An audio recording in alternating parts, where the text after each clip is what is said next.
नमस्कार। महाराष्ट्र में जब से उद्धव सरकार गिरी है तभी से संजय राउत तिलमिलाए हुए हैं। आलम यह है कि कभी मीडिया के सामने आकर तो कभी शिवसेना के मुखपत्र सामना के जरिए अपनी भड़ास निकाल रही हैं। अब एक बार फिर उन्होंने मुखपत्र सामना में बीजेपी के दिवंगत नेता और पूर्व प्रधानमंत्री अटल बिहारी वाजपेयी की कविता का जिक्र करते हुए शिवसेना ने बीजेपी पर हमला बोला है। सामना में कहा गया कि अगर बीजेपी ने बड़ा मन पहले ही दिखाया होता तो ये नौबत ही नहीं आई होती। सामना में लिखा गया, करार के अनुरूप दिए गए वचन का पालन करने का बड़ा मन बीजेपी ने 2.5 साल पहले दिखाया होता तो बचाव के नाम पर बड़े मन की ढाल सामने लाने की नौबत इस पार्टी पर नहीं आई होती। महाराष्ट्र में अस्थिरता पैदा करने के लिए जो राजनीतिक नौटंकी कराई जा रही है, उस नौटंकी के अभी और कितने भाग बाकी हैं, इस बारे में आज कोई भी नहीं कह सकता। घटनाक्रम ही इस तरह से घट रही हैं या घटनाएं कराई जा रही हैं कि राजनीतिक पंडित, चाणक्य और बाकी पंडित भी सिर पर हाथ रखकर बैठ गए हैं। इसके साथ साथ अटल बिहारी वाजपेयी की कविता के बहाने जिस तरह से बीजेपी पर निशाना साधा गया वो भी आपको दिखाते हैं।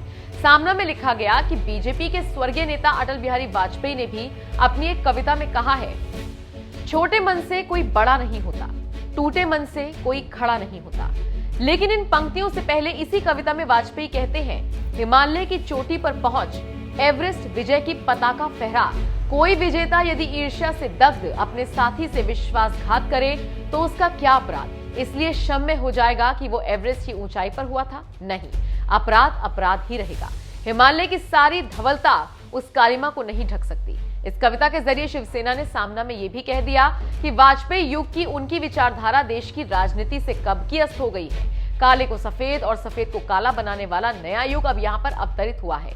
इसलिए छोटे मन और बड़े मन की बात नए सिरे से कही जा रही है।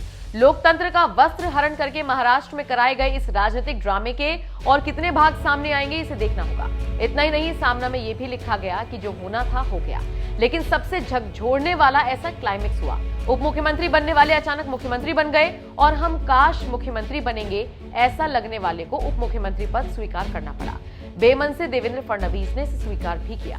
वैसे इस तरह से बीजेपी पर छिटाकशी करने वाले संजय राउत और शिवसेना अपनी भड़ास निकाल रही है। आपको क्या लगता है, बीजेपी को मात देने के लिए शिवसेना और संजय राउत के पास अब अगला कदम क्या हो सकता है? कमेंट करके अपनी राय जरूर दें। हनुमान चालीसा बजा रहे, लाउड स्पीकर्स को जब्त किया जा रहा है, नेताओं को हिरासत में लिया जा रहा है, इसको आप किस तरह से देखते हैं? सूडो सेक्युलर्स की लाइन में उद्धव ठाकरे जी भी शामिल हो गए, ऐसा ध्यान में आता है, क्योंकि हाईकोर्ट के कहने के बाद भी वे लाउड स्पीकर पर कार्रवाई नहीं करते, लेकिन हनुमान चालीसा के लाउड स्पीकर उनके राज में जब्त होते हैं।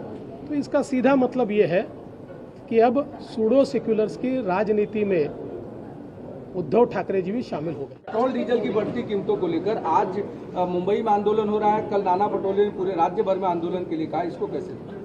कल ही आप में से कुछ चैनल्स ने ये दिखाया कि पेट्रोल की जो कीमत महाराष्ट्र में है उसमें से 52 रुपया महाराष्ट्र की सरकार को जा रहा है, 52 रुपया। तो ये कितने ढोंगी लोग हैं। ये ढोंगी लोग केंद्र सरकार के खिलाफ आंदोलन करते हैं और अपने राज्य सरकार के खिलाफ बोलने को तैयार नहीं है। अरे 52 रुपये में से कर दीजिए ना 25 रुपये कम, किसने आपको रोका है? 5 रुपये तो कम कीजिए। आप नहीं कर सकते क्योंकि आपको कोरी राजनीति करनी है।